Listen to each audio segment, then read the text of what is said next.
তবে অনেক মানুষ যারা ভালো হওয়ার পরেও, যারা আল্লাহর দ্বীন মেনে চলার পরেও বিপদগ্রস্ত থাকে, কষ্টে থাকে, দুঃখে থাকে, তাদের সান্ত্বনা কোথায়? সে বুঝতে পারে না যে আল্লাহ সুবহানাহু তাআলা আমাকে কোন পাপের শাস্তি দিচ্ছেন, না আল্লাহ সুবহানাহু তাআলা আমাকে পরীক্ষা করছেন। এই যে বিপদ আপদ, সমস্যা, প্রবলেম, এটির সাথে একজন মুমিনের আচরণ কি হওয়া উচিত? এই বিপদ আপদ বিষয়ে আল্লাহ সুবহানাহু তাআলা পবিত্র কোরআন মাজিদে বলেছেন যে তিনি প্রত্যেক মুমিনকে লানাবলুয়ান্নাকুম বিশাইইম মিনাল খাউফি ওয়াল জুই, পরীক্ষা করে থাকেন ভীতি দিয়ে, ক্ষুধা দিয়ে, ওয়া নাকসিম মিনাল আমওয়াল, টাকা পয়সার ক্ষতি দিয়ে, ওয়াল আনফুস, মৃত্যু দিয়ে, ওয়াস সামারাত, ফল ফলাদি ফসলাতি ধ্বংস হয়ে যাওয়ার মাধ্যমে, ওয়াবাশশিরিস সাবিরিন, আর তোমরা ধৈর্যশীলদেরকে সুসংবাদ দাও, ইন্নাল্লাহা মাআস সাবিরিন, নিশ্চয় আল্লাহ সুবহানাহু তাআলা ধৈর্যশীলদের সাথে আছেন। ধৈর্য, সবর কাকে বলে? গ্রামে গাইবান্ধা রংপুরে মুরগিকে টোপা দিয়ে যে ঘিরে রাখা হয়, এই টোপা দিয়ে ঘিরে রাখাকে আরবিতে বলা হয় সবর। সাধারণত কোনো মুরগি যখন অপবিত্র জিনিস খায়, মানুষের পেশাব পায়খানা ভক্ষণ করে, তখন ওই মুরগির পবিত্রতা, খাওয়ার পবিত্রতা তৈরি করার জন্য 3 দিন টোপা দিয়ে বেঁধে রেখে সেখানে ভালো খাবার দিতে হয়। সেই ভালো খাবার খেতে খেতে মুরগির শরীর পবিত্র হলে আবার সেটিকে জবাই করে হালাল খাদ্য হিসেবে খাওয়া যাবে। আল্লাহ সুবহানাহু তাআলা সবর, ধৈর্যের বর্ণনা দিচ্ছেন এবং তিনি ঘোষণা করছেন তিনি মুমিনদেরকে বিপদ দেন, ক্ষুধার বিপদ দেন, ভয়ের বিপদ দেন, টাকা পয়সার বিপদ দেন, ফসলাদি ধ্বংস হয়ে যাওয়ার বিপদ দেন, এমনকি জীবন পর্যন্ত নিয়ে নেন। আল্লাযীনা ইযা আসাবাতহুম মুসিবাহ ক্বালু ইন্না লিল্লাহি ওয়া ইন্না ইলাইহি রাজিউন, যখন কেউ বিপদগ্রস্ত হয় তখন বিপদগ্রস্ত ব্যক্তি যেন বলে ইন্না লিল্লাহ ওয়া ইন্না ইলাইহি রাজিউন। এই একটা বাক্যের অর্থ যদি আপনার ভিতরে ঢুকে যায় তাহলে বিপদ আপনার কাছে বিপদ মনে হবে না। এ বাক্যের অর্থ কি? ইন্না লিল্লাহ, আমি আল্লাহর। আমি আল্লাহর মানে আমার নিজের শরীরের কোনো কিছুর মালিকানা আমার নিজের নয়। আমার চোখ আমার কথায় চলে না, আমার কান আমার কথা শোনে না, আমার শরীর আমার কথা শোনে না। আমি শরীরকে বলবো যে আজকে আমি ½ কেজি মিষ্টি খাবো, তবুও তুমি সুগার লেভেল বাড়াবা না, আমার এই আদেশ শরীর শুনবে না। শরীরকে আল্লাহ যেভাবে তৈরি করেছে তাতে যেভাবে মিষ্টি দিলে রক্তে যেভাবে সুগার বাড়ার কথা ওটাই হবে, আমার আদেশে কমবেও না বাড়বেও না। এভাবে পুরো শরীরের সকল কার্যক্রম একটাও আমার নির্দেশে চলে না। যেভাবে আল্লাহ সুবহানাহু তাআলা তৈরি করেছেন সেভাবেই চলে। তাহলে আমার নিজের নাফস, নিজের রূহ, নিজের শরীরের মালিক আমি নই। এটার মালিক কে? আল্লাহ সুবহানাহু তাআলা। যদি আমি আমার নিজেরই মালিক না হই তাহলে আমার টাকা পয়সার মালিক আমি কিভাবে হলাম? আমার ছেলে মেয়ে সন্তান সন্ততির মালিক আমি কিভাবে হলাম? আমার বাড়ি গাড়ির মালিক আমি কিভাবে হলাম? তাহলে আমার নিজের মালিক যখন আমি নই, তাহলে আমার পকেটে থাকা টাকা পয়সা, আমার নিজের জমি, আমার বাড়ি, আমার গাড়ি, আমার ছেলে মেয়ে, এগুলো একটারও মালিক আমি নই। আরও স্পষ্ট করে বললে আল্লাহ চাইলে তো এখন আমাকেই তুলে নিয়ে যেতে পারেন, যেহেতু আমি নিজের মালিক নই, আমি আল্লাহর অধীনস্থ, আল্লাহ আমার মালিক, তো আল্লাহ চাইলে আমাকেই তুলে নিয়ে যেতে পারেন, এটাই আমি বাধা দিতে পারবো না। সেখানে আল্লাহ যদি আমার ছেলেকে উঠিয়ে নিয়ে যায় তো আমি কি বাধা দিব? সেখানে যদি আমার টাকা হারিয়ে যায় আমি কি বাধা দিব? সেখানে যদি আমার গাড়ি অ্যাক্সিডেন্ট করে আমি কি বাধা দিব? সম্ভব নয়। তো আল্লাহ সুবহানাহু তাআলা মানুষকে এই বাক্যের মাধ্যমে ইন্না লিল্লাহি ওয়া ইন্না ইলাইহি রাজিউন এই বাক্যের মাধ্যমে বুঝাচ্ছেন যে বিপদে পড়লে এই বাক্য উচ্চারণ করতে হবে। তার প্রথম কথা হচ্ছে তুমি নিজেই নিজের মালিক নও, অতএব তোমার সব কিছুর মালিক আল্লাহ, তুমি সহ। 2 নাম্বার, ওয়া ইন্না ইলাইহি রাজিউন, তুমি মনে করছো যে আজকে আমার গাড়িটা নষ্ট হয়ে গেল, কি আফসোস। মনে করছো আমার টাকাটা হারিয়ে গেল, কি আফসোস। মনে করছো আমার মোবাইলটা হারিয়ে গেল, কি আফসোস। মনে করছো আমার ছেলে মারা গেল, কি আফসোস। তাহলে জেনে রাখো একদিন তুমিও মারা যাবা, জেনে রাখো একদিন তুমিও হারিয়ে যাবা, জেনে রাখো একদিন তুমিও ফেরত যাবা। ওয়া ইন্না ইলাইহি রাজিউন। তাহলে এখানে হতাশা, আফসোস এবং দুঃখের কিছু নাই, কেন তোমার সময়ই তো ক্ষণস্থায়ী। তুমিই চলে যেতে পারতে, তুমিই হারিয়ে যেতে পারতে, তুমিই নষ্ট হয়ে যেতে পারতে, এটা তোমার ভাগ্যে আছে। ওয়া ইন্না ইলাইহি রাজিউন, যেতে হবে তোমাকে। অতএব তোমার সাথে যেটি ঘটুক সেটি একটাও তোমার সাথে, তোমার নিজস্ব কোনো জিনিসের সাথে ঘটেনি, বরং আল্লাহ সুবহানাহু তাআলার দেওয়া জিনিসের সাথে ঘটেছে। ওয়া মিম্মা রাযাকনাহুম ইউনফিকুন, আল্লাহ যখন মানুষকে টাকা পয়সার কথা বলেছেন তখনও বলেছেন যে এই টাকা পয়সা আমি দিয়েছি, এই রিজিক তোমরা উপার্জন করনে আমি দিয়েছি। সবর, সবর ধৈর্য ধারণ করা কি জিনিস বলছিলাম। মুরগি যখন টোপা দিয়ে ঘিরে রাখা হয় এটাকে বলা হয় সবর, আটকে রাখা। আরবিতে আটকে রাখা মানে যখন আপনি গুনাহ থেকে নিজেকে আটকে রাখেন তখন সবর, যখন আপনি নেকির উপর নিজেকে ধরে রাখেন তখন সবর। যেমন আজকে এখানে বক্তব্য শুনে মনে মনে বললেন আজ থেকে 5 ওয়াক্ত সালাত আদায় করব, একদিনও আদায় করতে পারলেন না, তাহলে আপনার সবর নাই। মনে করলেন আজ থেকে গান শুনবো না, 7 দিন শোনা বন্ধ রাখার পর আর ধরে রাখতে পারলেন না, তার মানে সবর নাই। নিজেকে কোনো কিছুর উপর ধরে রাখা, ঠিক মুরগিকে যেমন টোপা দিয়ে আটকে রাখা হয়েছে, বেঁধে রাখা হয়েছে, ধরে রাখা হয়েছে, এরকম যে আমি প্রতিদিন সূরা ইখলাস পড়বো, কোরআন পড়বো, এটার উপর নিজেকে ধরে রাখা, ধরে রাখতে পারতেছি, একদিনও মিস যাচ্ছে না, এটা সবর। আমি গান শুনতে চাই না, শুনবো না, এটার উপর নিজেকে কতদিন ধরে রাখতে পারতেছি, এটা সবর। এই জন্য মানুষের সকল নেক আমলের মূল রহস্য হচ্ছে সবর। এই জন্য আল্লাহ সুবহানাহু তাআলা পবিত্র কোরআন মাজিদে বারবার সবরের দার্স এবং সবরের উদাহরণ এবং বিপদ আপদের কথা উল্লেখ করেছেন।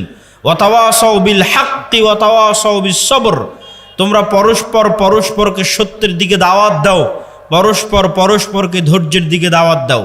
প্রশ্ন হচ্ছে, যখন আল্লাহওয়ালা মানুষ, দিনদার মানুষ, পরহেজগার মানুষ দেখে যে একটা ইহুদি, একটা খ্রিস্টান, একটা ফাসেক, একটা জালেম, তার কি সুখের জীবন, অন্যায়ভাবে টাকা পয়সা উপার্জন করে এসি, ফ্রিজ, বাসা, বাড়ি, বিল্ডিং, জমি জায়গা ক্রয় করে একাকার, আর আমি 5 ওয়াক্ত সালাত আদায় করে, তাহাজ্জুদের সালাত আদায় করে আমি বিপদে, হয় অসুখ বিসুখে বিপদে, না হয় জিনিসপাতি নিয়ে বিপদে, না হয় অন্য কোনো কিছু নিয়ে বিপদে। আর রহস্য কি?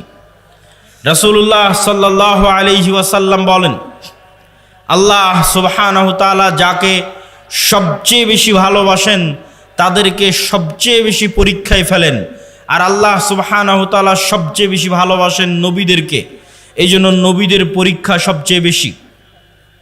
2 জন নবীর সাথে যদি আপনি আপনাকে মিলান, তাহলে আপনার কোনো বিপদ, পৃথিবীর কোনো বিপদ আর আপনার কাছে বিপদ মনে হবে না যদি শুধু 2 জন নবীর সাথে আপনি আপনাকে মিলান। তার একজন নবী ইউসুফ আলাইহিস সালাতু ওয়াস সালাম, আর একজন নবী মুহাম্মদ সাল্লাল্লাহু আলাইহি ওয়াসাল্লাম।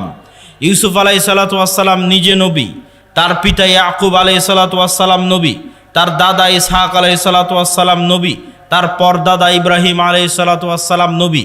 তাহলে এতগুলো নবীর সন্তান হওয়ার পরেও, এত তাকওয়াবান পরহেজগার হওয়ার পরেও তিনি ভাইদের ষড়যন্ত্রে কুয়ায় নিক্ষিপ্ত হচ্ছেন অসহায় অবস্থায়। কি অপরাধ, কোন পাপের শাস্তি যে ইউসুফকে কুয়ায় নিক্ষিপ্ত হতে হবে? কুয়া থেকে উদ্ধার হয়ে বাজারে বিক্রি হয়ে যাচ্ছেন। কি অপরাধ, কোন পাপের শাস্তি যে ইউসুফকে আজ বাজারে বিক্রি হতে হবে? নবীর সন্তান হওয়ার পরেও শুধু কি বাজারে বিক্রি, মানুষের বাড়িতে কৃতদাস হিসেবে, কাজের লোক হিসেবে কাজ করে খাচ্ছেন। অথচ নবী, তার পিতা নবী জীবিত আছে, তার পিতা তার জন্য দোয়া করতেছে। কোন পাপের অপরাধ, কোন পাপের শাস্তিতে ইউসুফ আলাইহিসসালাতু ওয়াসসালাম মানুষের বাড়িতে কাজ করে খাচ্ছেন? ইউসুফ আলাইহিসসালাতু ওয়াসসালাম মানুষের বাড়িতে কাজ করছেন, ঠিক আছে, তারপরে মিথ্যা অপবাদ তার উপর আরোপিত হলো। মিথ্যা অপবাদ আরোপিত হওয়ার পর জেলখানায় গেলেন। জেলখানায় বিনা অপরাধে বিনা বিচারে জেল কাটলেন 7 বছর। এরকম কোনো একটা মানুষের জীবনে এই ঘটনাগুলো একত্রিত হওয়া, যে আপনি নিজেকে নিজের সাথে তুলনা করে দেখেন যে আপনার ভাইয়েরা আপনার বিরুদ্ধে ষড়যন্ত্র করে ছোটবেলাতে আপনাকে হত্যা করতে চেয়েছে, এরকম আপনার সাথে হয়েছে কিনা? 2 নম্বর, আপনি মানুষের বাড়িতে কৃতদাস হিসেবে কাজ করেছেন কিনা? আপনি মানুষের বাড়ির কাজের লোক কিনা? 3 নম্বর, আপনার উপর মিথ্যা অপবাদ দেওয়া হয়েছে কিনা? 4 নম্বর, আপনি বিনা অপরাধে বিনা বিচারে 7 বছরের বেশি জেল খেটেছেন কিনা? একসাথে এতগুলো ঘটনা আপনার জীবনে ঘটেছে কিনা? নবী নাম্বার 2 মুহাম্মদ সাল্লাল্লাহু আলাইহি ওয়াসাল্লাম। মুহাম্মদ সাল্লাল্লাহু আলাইহি ওয়াসাল্লাম দাওয়াতি জীবনে কি বাধা বিপত্তির সম্মুখীন হয়েছে সেটা তো আমরা বহু শুনেছি, কিন্তু ব্যক্তিগত জীবনে তিনি এতিম অবস্থায় পৃথিবীতে এসেছেন এবং অল্প কিছুদিন পরেই তার মাও দুনিয়া থেকে বিদায় নিয়েছে। এমন কেউ যার সাথে রাসূল সাল্লাল্লাহু আলাইহি ওয়াসাল্লামের জীবনে যা ঘটেছে তা হুবহু ঘটবে বা তার কাছাকাছি ঘটবে এরকম মানুষ পৃথিবীতে খুঁজে পাওয়া কঠিন। সেটা কি এক, যে আপনার পিতা ছোটবেলায় মারা গেছে, আপনার মাও ছোটবেলায় মারা গেছে, আপনি পিতা মাতার আদর স্নেহ ছাড়াই বড় হয়েছেন, সবগুলো আপনার জীবনে মিলে কিনা দেখেন। কারো কারো জীবনে মিলতে পারে একটা, যে হ্যাঁ বাপ মারা গেছে কিন্তু মা বেঁচে ছিল। কারো জীবনে মিলতে পারে মা মরে গেছে বাপ বেঁচে ছিল। খুব কম মানুষের জীবনে মিলবে যে না ওর মাও ছোটবেলায় মরে গেছে বাপও মরে গেছে, খুব কম। তাও যদি মিলে তাহলে ঠিক আছে। আপনি তারপরে দাদা মারা গেল, তারপরে হচ্ছে আপনি যেই স্ত্রীকে বিবাহ করেছেন, যেই স্ত্রী আপনার সবচেয়ে আদরের, সবচেয়ে বিশ্বস্ত, সবচেয়ে কাছের, সেই স্ত্রী আপনার জীবদ্দশায় মারা গেল। শুধু কি স্ত্রী, আল্লাহ সুবহানাহু ওয়া তাআলা আপনাকে যতগুলো সন্তান দিয়েছিলেন প্রত্যেক সন্তানকে আপনি নিজে হাতে কবরে ঢুকিয়ে আসতেছেন। শুধু তাই নয়, ছোটবেলায় মারা যাওয়া সন্তান নয়, বড় হওয়া বিবাহিত সন্তান, বড় হওয়া বিবাহিত 2 কন্যাকে রাসূল সাল্লাল্লাহু আলাইহি ওয়াসাল্লাম নিজে হাতে কবরে দিয়েছেন। ছোট ছোট ছেলেকে তো কবরে দিয়েছেন। শুধু ফাতেমা ছাড়া রাসূল সাল্লাল্লাহু আলাইহি ওয়াসাল্লামের আর কোনো সন্তান জীবিত থাকেনি। তাহলে আপনি কল্পনা করেন, একই সাথে ছোটবেলায় আপনার পিতা মাতা মারা গেছে, একই সাথে আপনার স্ত্রী মারা গেছে, একই সাথে আপনার সব ছেলে মেয়ে মারা গেছে, তাদেরকে আপনি কবরে দিয়েছেন। এই রকম একই সাথে এতগুলো ঘটনা আপনার জীবনে ঘটবে, মিলবে, এটা খুব কঠিন, অসম্ভব। তাহলে নবী হওয়ার পর রাসূল সাল্লাল্লাহু আলাইহি ওয়াসাল্লাম কোন পাপের শাস্তিতে, কোন অপরাধের শাস্তিতে এতগুলো ব্যক্তিগত জীবনের বিপদের মুখোমুখি হচ্ছেন? দাওয়াতি জীবনের নয়, দাওয়াতি জীবনের ঘটনা তো আরও লম্বা। শিয়াবে আবি তালেবে যখন তার চাচাকে সহ 3 বছর যখন ঘিরে রাখা হলো, গৃহবন্দী রাখা হলো, যখন খাবারের কোনো কিছু ছিল না, যখন তায়েফের ময়দানে মারা হলো, আঘাত করা হলো, যখন বদর উহুদে হত্যা করার চেষ্টা করা হলো, যখন মক্কায় হত্যার চেষ্টা হলো, অসংখ্য দাওয়াতি জীবনে বাধা রাসূল সাল্লাল্লাহু আলাইহি ওয়াসাল্লামের, সেগুলোতে আমরা গেলাম না। সম্মানিত উপস্থিতি, শুধু এই 2 নবীর জীবনের সাথে যদি আপনি আপনার নিজের জীবনকে মিলান, তাহলে আপনার জীবনে আর কোনো কষ্ট, কোনো দুঃখ, কোনো বিপদ, কোনো সমস্যা আর বিপদ আর দুঃখ আর কষ্ট বলে মনে হবে না। আসলেই আল্লাহ সুবহানাহু ওয়া তাআলা যাদেরকে ভালোবাসেন তাদেরকে আল্লাহ সুবহানাহু ওয়া তাআলা পরীক্ষা করতে চান। কেন পরীক্ষা করতে চান? রাসূল সাল্লাল্লাহু আলাইহি ওয়াসাল্লাম বলেন, মা মিন মুসলিমিন, এমন কোনো মুসলমান যে বিপদগ্রস্ত হয়। কেমন বিপদগ্রস্ত? যে তার পায়ে একটা কাঁটাও যদি ফুটে, তার পায়ে যদি একটা কাঁটাও ফুটে, শুধু তাই না, সে যদি ন্যূনতম দুশ্চিন্তার মধ্যেও থাকে, হাম্মিন আও হুজনিন, যদি ন্যূনতম দুশ্চিন্তার মধ্যেও থাকে, তাহলে এই কাঁটা ফুটার মাধ্যমে, এই দুশ্চিন্তার মাধ্যমে আল্লাহ সুবহানাহু ওয়া তাআলা তার গুনাহকে ক্ষমা করে দেন। আল্লাহু আকবার। এবং বিপদ বাড়তে বাড়তে বাড়তে বাড়তে এমন অবস্থায় সে দুনিয়া থেকে বিদায় নেয় যখন তার উপরে আর কোনো গুনাহই নাই, সকল গুনাহ দুনিয়াতেই মিটে গেছে। তো বিপদ মানুষের জীবনে আসতেই পারে, মুসিবাহ মানুষের জীবনে আসতেই পারে, সমস্যা মানুষের জীবনে আসতেই পারে, কিন্তু ধৈর্য ধারণ করা হচ্ছে একজন মুমিনের পরিচয়। শুধু ধৈর্য নয়, ধৈর্যেরও উপরের একটা স্তর আছে, তার নাম রেজা, সন্তুষ্টি। এই সন্তুষ্টির স্তরে খুব মজবুত ঈমান ছাড়া মানুষের পক্ষে পৌঁছা সম্ভব নয়। ধৈর্যের স্তরে মানুষ পৌঁছতে পারে, কিন্তু রেজা, সন্তুষ্টির স্তরে মানুষের পক্ষে পৌঁছা কঠিন। সন্তুষ্টি কি? সন্তুষ্টি হচ্ছে আল্লাহ সুবহানাহু ওয়া তাআলা আমার জন্য যে সিদ্ধান্ত নিয়েছেন, এই সিদ্ধান্তের উপর আমি খুশি, এই সিদ্ধান্তের উপর আমি খুশি। একদা এক মহিলা রাসূল সাল্লাল্লাহু আলাইহি ওয়াসাল্লামের কাছে আসলেন, তিনি মৃগী রোগে আক্রান্ত। আল্লাহর নবীকে তিনি বললেন, আল্লাহর নবী, আপনি আমার জন্য দোয়া করে দেন যেন আল্লাহ সুবহানাহু ওয়া তাআলা আমার মৃগী রোগ ভালো করে দেয়। রাসূল সাল্লাল্লাহু আলাইহি ওয়াসাল্লাম তাকে বলেন, ইন শি'তি সাবারতি ফালাকিল জান্নাহ, তুমি যদি চাও তাহলে তোমার যে মৃগী রোগ হয়েছে এই রোগের উপর সন্তুষ্ট থাকো, আর আল্লাহ তোমার জন্য জান্নাত দিবে। আর যদি চাও আমি তোমার মৃগী রোগ ভালো হওয়ার জন্য আল্লাহর কাছে দোয়া করে দিতে পারি। রাসূল সাল্লাল্লাহু আলাইহি ওয়াসাল্লাম একটা রোগের উপর চিকিৎসা না নিয়ে সন্তুষ্ট থাকতে বলতেছেন জান্নাতের বিনিময়ে। তখন ওই মহিলা মানুষ বলছে, ঠিক আছে, আমাকে আল্লাহ যে অসুখ দিয়েছে এই অসুখের উপর আমি সন্তুষ্ট থাকতে চাই, তবে আপনি এতটুকু দোয়া করেন যেন আমার কাপড় চোপড় খুলে না যায়। মৃগী রোগে আক্রান্ত হলে, ব্রেন ঠিক না থাকলে কাপড় চোপড় খুলে যায়, কাপড় চোপড় যেন আমি খুলে না ফেলি, সেই দোয়াটুকু আপনি করে দিয়েন। আর আল্লাহ আমাকে যে অসুস্থতা দিয়েছে এই অসুস্থতার উপর আমি রাজি, সন্তুষ্ট, খুশি।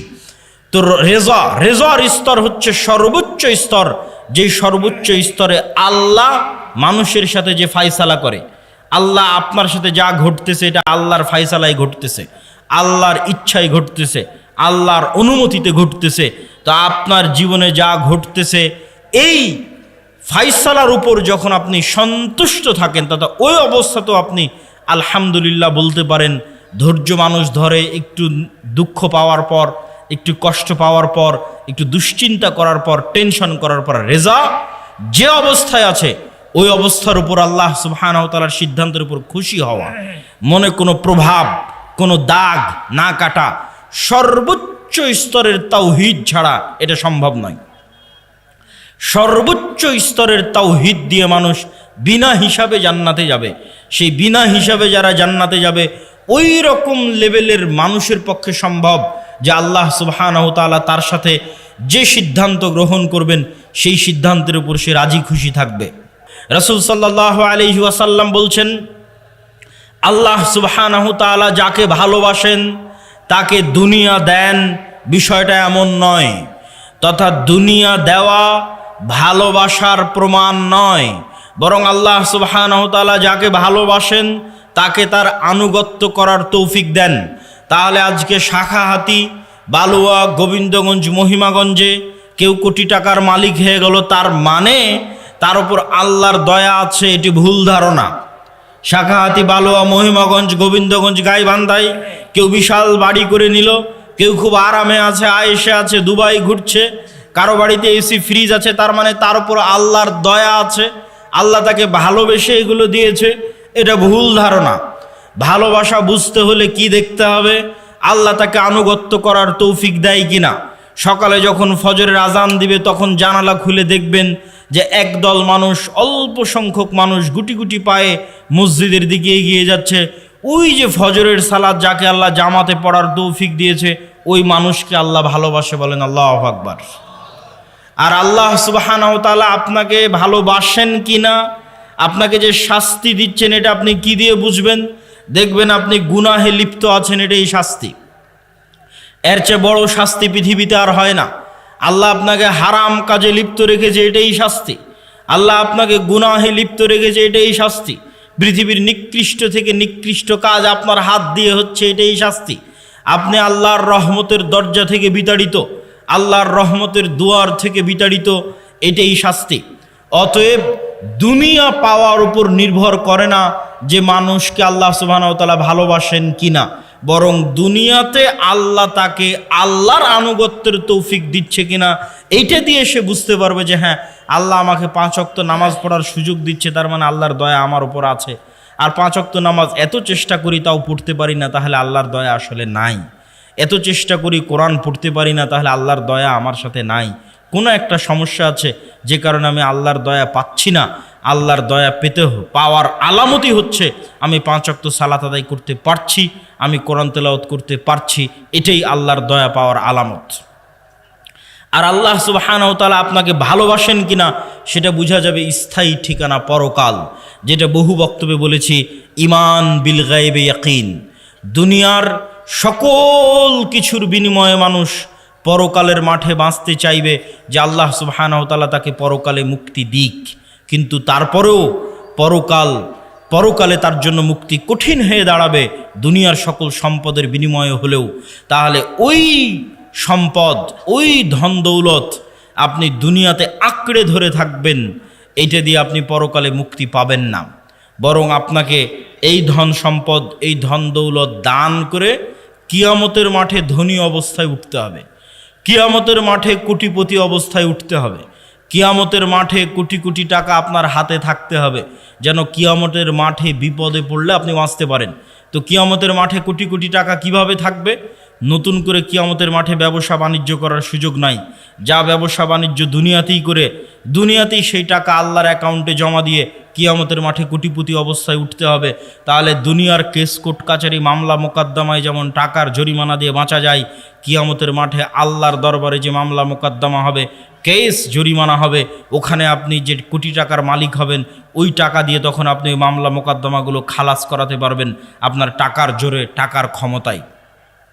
এই জন্য ইবাদতের জগতে যতগুলো পাওয়ারফুল শক্তিশালী ইবাদত আছে তার মধ্যে একটি হচ্ছে টাকা। আল্লাহ সুবহানাহু ওয়া তাআলা জান্নাত বিক্রি করে দিতে চেয়েছেন দুটো জিনিসের কাছে। সালাত আদায় করে আপনি গ্যারেন্টি দিতে পারবেন না, নিশ্চিত শতভাগ গ্যারেন্টি দিতে পারবেন না যে না আমি জান্নাত আমার হয়েই গেছে। কেন পারবেন না? আপনি গ্যারেন্টি দিতে পারবেন না যে আমার সালাত ফরজ হওয়ার পর থেকে 1 ওয়াক্ত সালাতও মিস দেইনি, এই কারণে পারবেন না। হ্যাঁ, যদি এটা গ্যারেন্টি দিতে পারতেন যে আমার উপর সালাত ফরজ হওয়ার পর থেকে 1 ওয়াক্ত সালাতও মিস দেইনি, 1 ওয়াক্ত সালাতও কাজা করিনি, তাহলে সালাত দিয়েই আপনি নিশ্চিত জান্নাতে চলে যেতেন। কিন্তু আপনি নিজেই গ্যারেন্টি দিতে পারবেন না যে কই আমি সালাতে কোনোদিন অবহেলা করিনি। আপনি নিজেই গ্যারেন্টি দিতে পারবেন না যে আমি কোনোদিন গুনাহ করিনি, আমি নিষ্পাপ। যেহেতু আপনি গ্যারেন্টি দিতে পারবেন না, ফলত আপনি আল্লাহর দয়ার মুখাপেক্ষী যে আল্লাহ 5 ওয়াক্ত সালাত ঠিক মতো আদায় করতে পারেনি, গুনাহ অনেক করে ফেলেছি, ক্ষমা করে দাও, নাহলে জান্নাত যেতে পারবো না, আল্লাহর দয়ার মুখাপেক্ষী।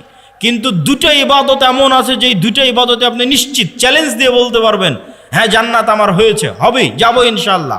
সেই দুটো ইবাদতের একটা হচ্ছে আল্লাহর রাস্তায় জিহাদ করে জীবন দিয়ে দেওয়া, নিজের নাফস যেটা আল্লাহ আপনাকে দিয়েছে, যেটা আপনার সবচেয়ে প্রিয় সম্পদ, ওইটা হাতে করে নিয়ে আল্লাহর রাস্তায় জিহাদে বের হলেন, যুদ্ধ করে শহীদ হয়ে গেলেন, আল্লাহর রাস্তায় জীবন দিয়ে দিলেন।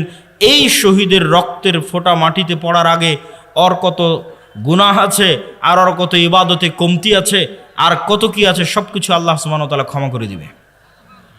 এবং সে তার কাছে জান্নাত বিক্রি হয়ে গেছে তার নাফসের বিনিময়ে। আর একজনের কাছে জান্নাত বিক্রি হয়ে যাবে, সে হচ্ছে যে টাকা দিয়ে জান্নাত কিনতে পারবে। টাকা দিয়ে কেমনে জান্নাত কিনবে? দুনিয়াতেই অসংখ্য ইবাদতের কমতির আপনি পূরণ দিতে পারবেন টাকা দিয়ে। দুনিয়াতে আপনি অসংখ্য গুনাহের কাফফারা দিতে পারবেন টাকা দিয়ে। হজ করতে গেছেন, জামারায় পাথর নিক্ষেপ মিস হয়ে গেছে, কোনো একটা ইবাদতে কমতি চলে এসেছে হজের মধ্যে, আপনাকে মুআল্লিম বলবে টাকা দেন, টাকা দিয়ে খাসি দুম্বা কিনি, আপনার নামে দম দিলে ইবাদতের এই কমতিটা পূরণ হয়ে যাবে।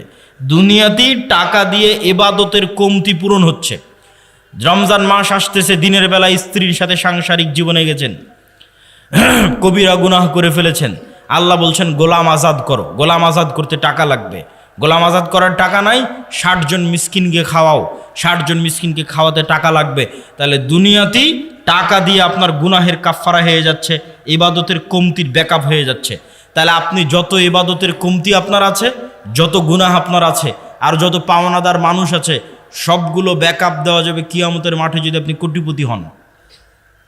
টাকা দিয়ে ব্যাকআপ দেওয়া যাবে, কিন্তু সেই টাকা দুনিয়াতেই অর্জন করে এখানে বসে থেকেই পরকালের অ্যাকাউন্টে, আল্লাহ সুবহানাহু ওয়া তাআলার অ্যাকাউন্টে জমা করে যেতে হবে। মুসলমানদের সবচেয়ে বড় হতাশার জায়গা হচ্ছে মুসলমানেরা অর্থনীতি, টাকা পয়সাকে গুরুত্ব কম দেয়। হ্যাঁ, আগের আলোচনা, বিপদ আপদের আলোচনায় এটি আমরা স্পষ্ট করেছি যে কেউ টাকার মালিক হবে মানেই সে দয়াপ্রাপ্ত, বিষয়টি এমন নয়। কে দয়াপ্রাপ্ত? যাকে আল্লাহ তার ইবাদতের সুযোগ দেয়। তাহলে দুটোই যদি মিলে যায়, তাহলে ওর চেয়ে বড় দয়াপ্রাপ্ত আর কে? এটাই রাসূল সাল্লাল্লাহু আলাইহি ওয়াসাল্লাম বলেছেন যে দুই শ্রেণীর মানুষের সাথে তোমরা ঈর্ষা করতে পারবা। যেই দুই শ্রেণীর এক শ্রেণী হচ্ছে এত ব্যতিক্রম যে সাধারণত এই দুটো একসাথে মিলে না, একত্রিত হয় না। সেটা কি? যাকে আল্লাহ টাকারও মালিক করেছে, কোটি কোটি টাকার মালিক করেছে। খুব ব্যতিক্রম যে কোটি কোটি টাকার মালিক দুবাই গিয়ে মদের বারে, জুয়ার বারে আড্ডা না দিয়ে, নারী মদ জুয়া নিয়ে ফুর্তি না করে ওর কোটি কোটি টাকা আল্লাহর রাস্তায় দান করবে। এই দুইটা মিলে যাওয়া, হবে কোটি কোটি টাকার মালিক, আবার সেই কোটি কোটি টাকা ব্যয় করবে আল্লাহর রাস্তায়, এই তৌফিক পাওয়া, এটা পৃথিবীর সবচেয়ে ব্যতিক্রম মানুষ, যাদেরকে আল্লাহ স্পেশাল ভালোবাসে। দাউদ আর সুলাইমানের মতো, যে কোটি কোটি টাকার মালিক, কিন্তু সেই কোটি কোটি টাকা আল্লাহর নাফরমানিতে ব্যয় হয় না, আল্লাহর আনুগত্যে ব্যয় হয়। তাহলে নিশ্চিত জেনে রাখেন ওর উপর আল্লাহর দয়া আছে, ওর উপর আল্লাহর খাস রহমত আছে, বিশেষ রহমত আছে, যে কোটি টাকার মালিক আবার সেই টাকা আল্লাহর রাস্তায় ব্যয় করার তৌফিক পেয়েছে। দাউদ আর সুলাইমান আলাইহিমাস সালাতু ওয়াস সালামের মতো। সম্মানিত উপস্থিতি, টাকা পয়সার গুরুত্ব যেমন দুনিয়াতে আছে, টাকা পয়সার গুরুত্ব তেমন পরকালে আছে। গোলামি থেকে মুক্তির জন্য অর্থনৈতিক মুক্তি ছাড়া অন্য রাস্তা পাওয়া খুব কঠিন। অর্থনৈতিক মুক্তি লাগবেই, এটা আমি আপনি যতটুকু ভালো বুঝি, আমার এবং আপনার চেয়ে মুহাম্মদ সাল্লাল্লাহু আলাইহি ওয়াসাল্লাম ভালো বুঝতেন।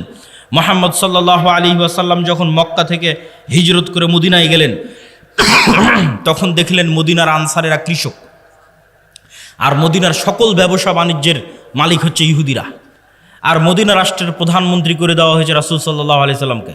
তাহলে টাকা ছাড়া প্রধানমন্ত্রী হয়ে দেশ চালানো যাবে না, টাকার মালিক থাকবে ইহুদি, আর আমি প্রধানমন্ত্রী, তো নাম কাওয়াস্তে প্রধানমন্ত্রী, ঢাল নাই, তলোয়ার নাই, নিধিরাম সর্দার। টাকার মালিকও মুসলমানদের হতে হবে, তাহলে রাষ্ট্র চলবে। আল্লাহর নবী বললেন, মহাজির যারা আমার সাথে এসেছে সব ব্যবসায়ী, সবার রক্তে ব্যবসা আছে। আল্লাহর নবী নিজেও ব্যবসায়ী, কেননা মক্কার কুরাইশরা ব্যবসায়ী। আল্লাহর নবী আনসারদের বললেন, তোমাদের সম্পত্তির অর্ধেক অর্ধেক, 3 ভাগের 1 ভাগ, 3 ভাগের 2 ভাগ, যে যেভাবে পারো মহাজিরদের দিয়ে দাও, মহাজিরেরা ব্যবসা শুরু করবে। মহাজিরদের ব্যবসার জন্য যখন অর্থ দিতে বলা হলো, আনসারীরা রাজি হয়ে গেল। উসমান ইবনে আফফান, আব্দুর রহমান ইবনে আউফ, জুবাইর ইবনুল আওয়াম, এই 3 জন সাহাবী আল্লাহর নবীর জীবদ্দশাতেই কোটি কোটি টাকার মালিক হয়ে গেছে ব্যবসা করে।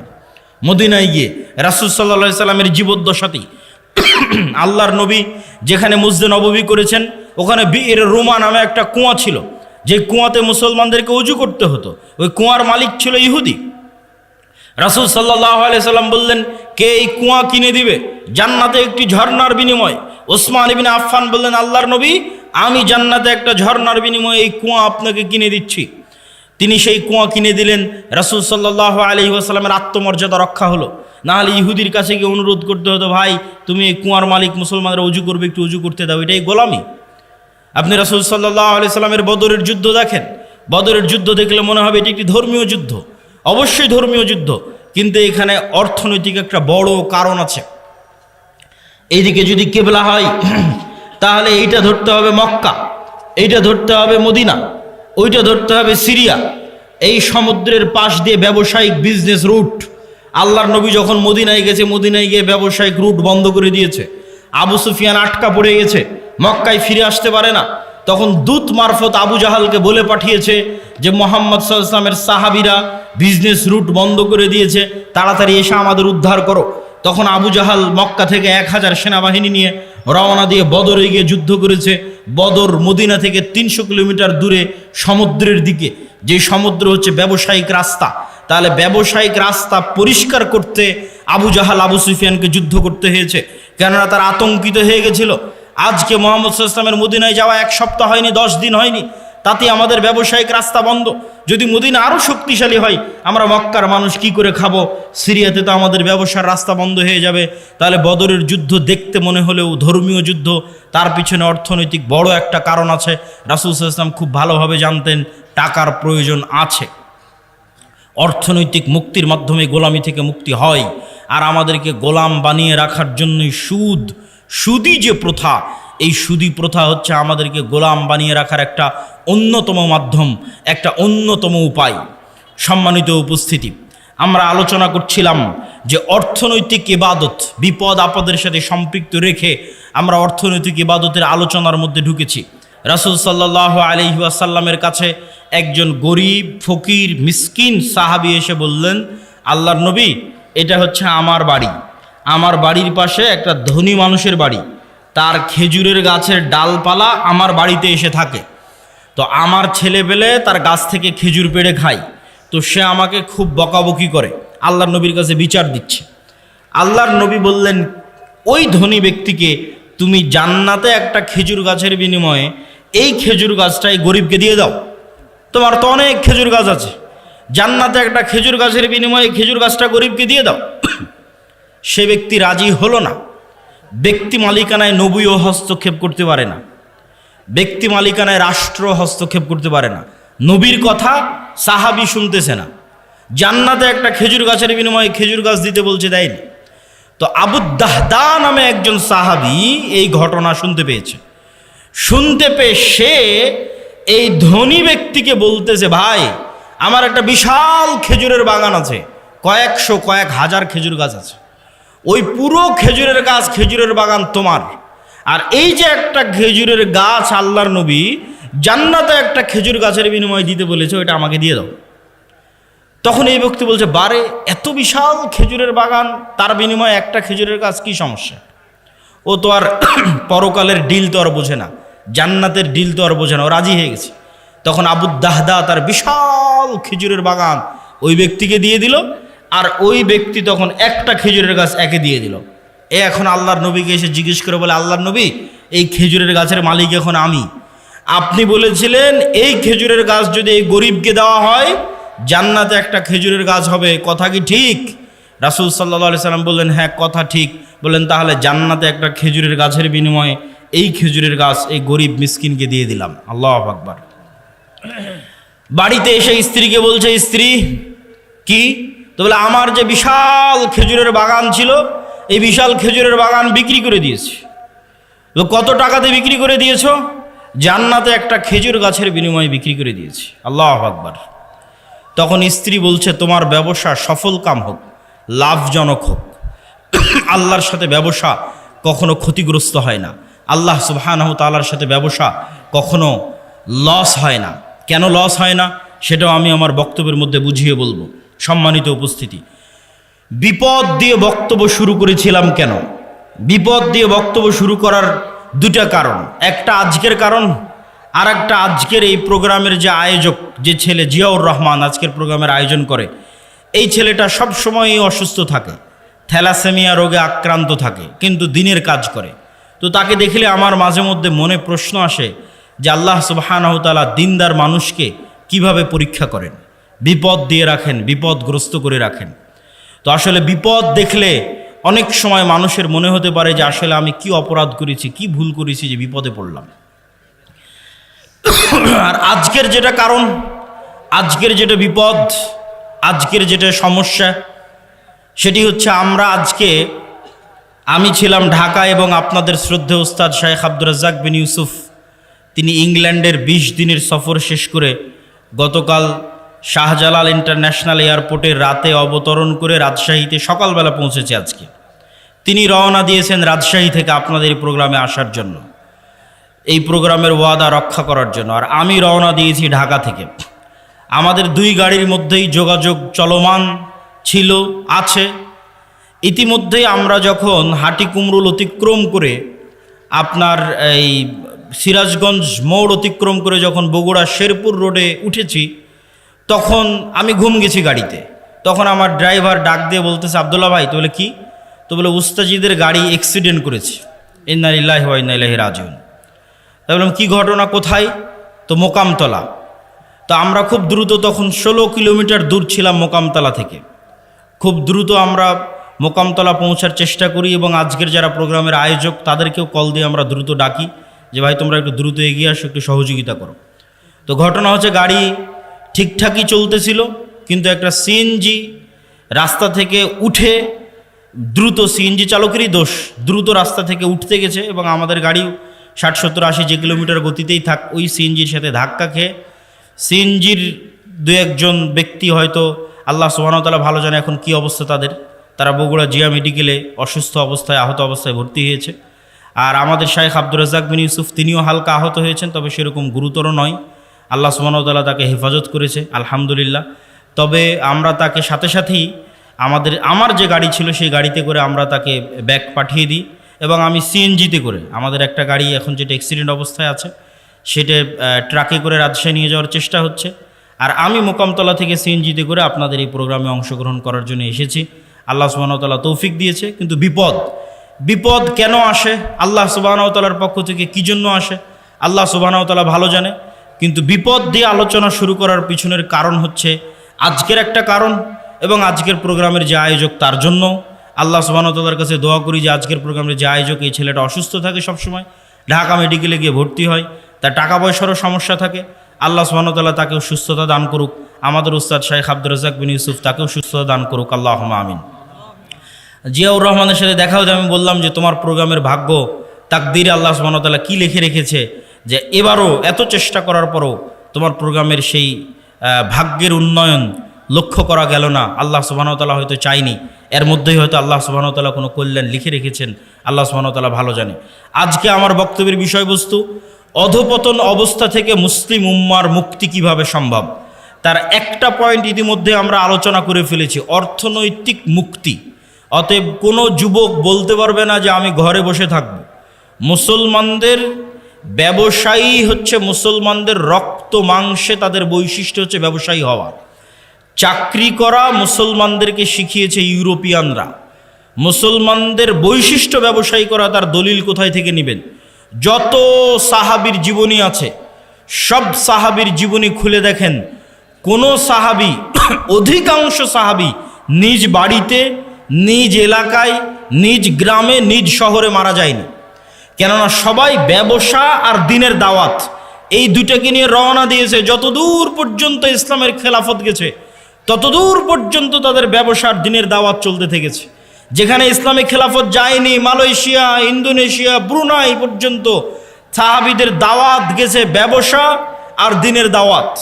ভারতের কেরালা, বাংলাদেশের চিটাগাং, এগুলোতে পর্যন্ত দাওয়াত এসেছে ব্যবসা এবং দিনের দাওয়াতের মাধ্যমে। কিন্তু ইউরোপীয় উপনিবেশ মুসলমানদের শিখিয়েছে তোমাদের চাকরি করতে হবে। চাকরি শব্দের অর্থ হচ্ছে চাকর থেকে চাকুরি, গোলাম থেকে গোলামি, নৌকার থেকে নৌকরি, চাকর থেকে চাকুরি। চাকুরির মধ্যে একটু হলেও গোলামের আলামত এবং স্বভাব আছে। আল্লামা ইকবাল বলেছেন, জিন্দা কৌমো কা ইহি হে আলামত কে বদলতি রহতি হে শুভ শাম উনকে। বলছে জীবিত কওমকে, কোন জাতিকে দেখলে বুঝবা যে এই গ্রামের মানুষ এখনো বেঁচে আছে, এই মুসলিম উম্মাহ এখনো বেঁচে আছে, বাংলাদেশের মানুষেরা এখনো বেঁচে আছে যদি প্রতিদিনের সকাল সন্ধ্যা পরিবর্তন হচ্ছে। তাদের প্রতিদিনের সকাল সন্ধ্যা যদি পরিবর্তন হচ্ছে দেখো, তাহলে বুঝবা বেঁচে আছে। আর যদি দেখো প্রত্যেক দিন একই রকম, সকালে উঠে অফিস, অফিস থেকে বের হয়ে বাসা, সকালে উঠে অফিস, অফিস থেকে বের হয়ে বাসা, সকালে উঠে কারখানা, কারখানা থেকে বের হয়ে বাসা, যদি সেম রুটিন থাকে তাহলে বুঝবে এই জাতি মারা গেছে। কেন?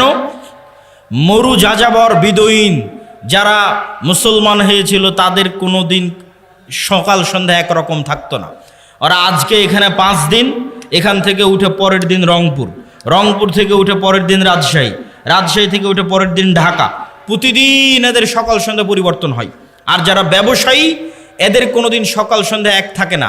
আজ এই উদ্যোগ, কাল এই সমস্যা, কাল এই প্রবলেম, আজকে এই সমস্যা, আজকে এই উদ্যোগ। প্রতিদিন তাদেরকে নতুন নতুন চ্যালেঞ্জ, নতুন নতুন প্রবলেম মোকাবেলা করে ব্যবসা করতে হয়। তাহলে বুঝতে হবে এরা জীবিত আছে। ব্যবসায়ী হতেই হবে, ব্যবসায়ী হওয়ার চেষ্টা যুবক সমাজকে করতেই হবে। কেন? তার একটা দলিল দিই। আইয়ুব আলাইহিস সালাতু ওয়াস সালাম একদা গোসল করছিলেন, তখন আসমান থেকে স্বর্ণের বৃষ্টি হচ্ছে। আইয়ুব আলাইহিস সালাতু ওয়াস সালাম গোসল বাদ দিয়ে ওই স্বর্ণের বৃষ্টি স্বর্ণ কুড়াতে গেলেন। যখন স্বর্ণ কুড়াতে গেলেন তখন আল্লাহ সুবহানাহু ওয়া তাআলা আইয়ুব আলাইহিস সালাতু ওয়াস সালামকে বলছে, তোমাকে তো আমি গরিব করে দিইনি, তাহলে তুমি কেন স্বর্ণ কুড়াতে গেলে? এখনো তোমার লোভ গেল না? ধন সম্পদের উপর থেকে এখনো তোমার লোভ যায়নি, থেকে গেছে? তখন আইয়ুব আলাইহিস সালাতু ওয়াস সালাম উত্তরে বলছে, আল্লাহ, ধন সম্পদের উপর লোভ থেকে নয়, স্বর্ণের উপর লোভ থেকে নয়, এই যে স্বর্ণ আকাশ থেকে অবতীর্ণ হচ্ছে এটা আপনার দয়া অবতীর্ণ হচ্ছে, এটা আপনার রহমত অবতীর্ণ হচ্ছে। আর আমি যদি সারা পৃথিবীর সকল ধন সম্পদের মালিক হয়ে যাই, তবু আপনার দয়া থেকে যদি বলি যে না, আল্লাহর দয়া আমার দরকার নাই, তাহলে তো আমি অহংকারী। সারা পৃথিবীর সব ধন সম্পদের মালিক হয়ে গেছি, তাও যদি বুঝতে পারি ওখান থেকে 1 টাকা ইনকাম করা যাবে, তাহলে আমি মনে করব ওই 1 টাকা তো আল্লাহর দয়া, তাহলে ওই 1 টাকা ইনকাম বাদ দিয়ে ঘরে বসে থাকলে এটা অহংকার হবে আল্লাহর দয়ার সাথে। অতএব ওখান থেকে 1 টাকা ইনকাম করা যাবে, ওটা আল্লাহর দয়া, তাড়াতাড়ি ওটা নিতে হবে। আল্লাহ সুবহানাহু ওয়া তাআলা বলছেন, ফাইদা কুজিয়াতিস সালাত ফান্তাশিরু ফিল আরজ ওয়াবতাগু মিন ফাজলিল্লাহ, যখনই তোমাদের সালাত শেষ হয়ে যায় তখনই তোমরা বের হয়ে যাও পৃথিবীতে, যেখানে পৃথিবীতে তোমরা আল্লাহর দয়া দেখতে পাবে। সারা পৃথিবীতে আল্লাহর দয়া ছড়িয়ে ছিটিয়ে আছে, ওই দয়াগুলো জমা করো, ওই দয়াগুলো একত্রিত করো, ওই রিজিকগুলো অনুসন্ধান করো। তাহলে কোনো যুবকের পক্ষে সমীচীন হবে না, কোনো মানুষের পক্ষে সমীচীন হবে না যে সে বুঝতে পারবে ওখান থেকে 1 টাকা পাওয়া যাবে আর ওই 1 টাকা ইনকামের চেষ্টা করবে না, এটা অহংকার। বক্তব্যের এই পয়েন্ট আর একটা কথা বলে শেষ করে নতুন পয়েন্টের দিকে এগিয়ে যাই। ধনী কিভাবে হবেন? আমি ইসলামিক ফাইন্যান্সের ছাত্র হিসেবে আজকে আপনাদের গাইবান্ধার মানুষকে একটা পরামর্শ দিয়ে যাই। ধনী হওয়ার উপায় কি? 1 নাম্বার, ধনী হওয়ার পৃথিবীতে কোনো শর্টকাট রাস্তা নাই, প্রত্যেক শর্টকাট রাস্তা হারাম। প্রত্যেক যে এসে আপনাকে বলবে যে এখানে এটা করো, এতদিনের মধ্যে তুমি এত টাকার মালিক হয়ে যাবে, নিশ্চিত জেনে থাকবেন এটা হারাম। পৃথিবীতে ধনী হওয়ার কোনো শর্টকাট রাস্তা নাই, প্রত্যেক শর্টকাট রাস্তা জুয়া।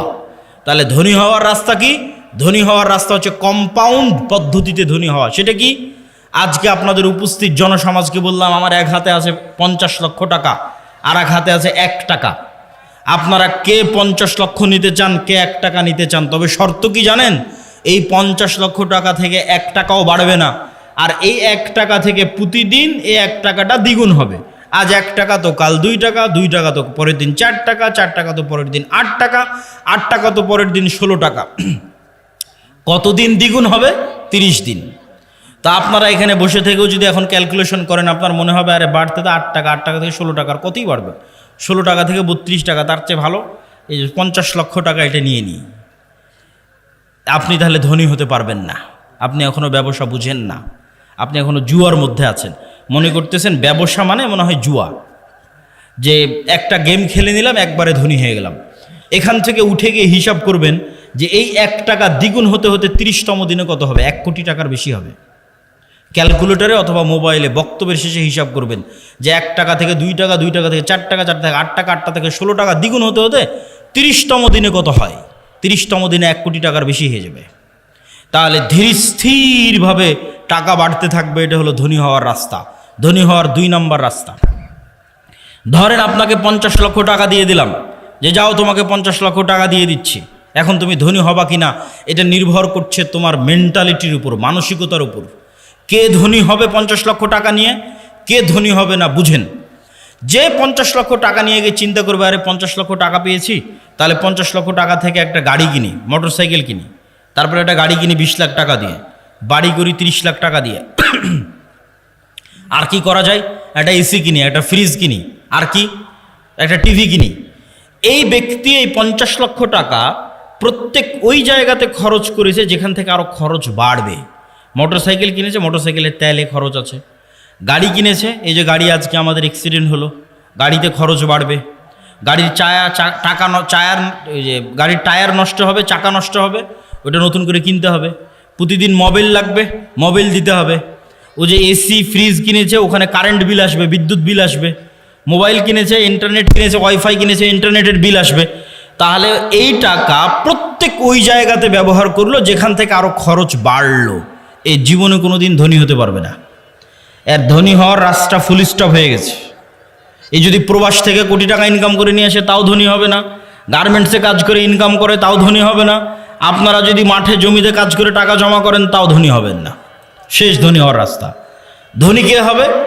1 টাকা ইনকাম করেছে, 10 টাকা ইনকাম করেছে, ইনকাম করার পর যে চিন্তা করতে পারবে যে আমার গায়ের জামাটা ছিঁড়া আছে, ছিঁড়াই থাক, আমার পায়ের স্যান্ডেলটা ছিঁড়া আছে, ছিঁড়াই থাক, আমার বাড়ি মাটির আছে, মাটিরই থাক, আগে 10 টাকা এমন জায়গায় ব্যয় করি যেখান থেকে আর 1 টাকা ইনকাম হবে, যেখান থেকে আর 1 টাকা ইনকাম বের হয়ে আসবে, ওই জায়গাতে আগে ব্যয় করি এই 10 টাকা। এই ব্যক্তি ধনী হয়ে যাবে। সময় লাগবে, 30 বছর সময় লাগবে, কিন্তু এই যে কম্পাউন্ড ওয়েতে আস্তে আস্তে বাড়তে বাড়তে শেষের দিকে গিয়ে কোটিপতি হয়ে যাবে দ্রুত। শেষে গিয়ে দ্রুত কোটিপতি হবে, শুরুতে অত দ্রুত হবে না, কিন্তু ওর পদ্ধতি ঠিক আছে।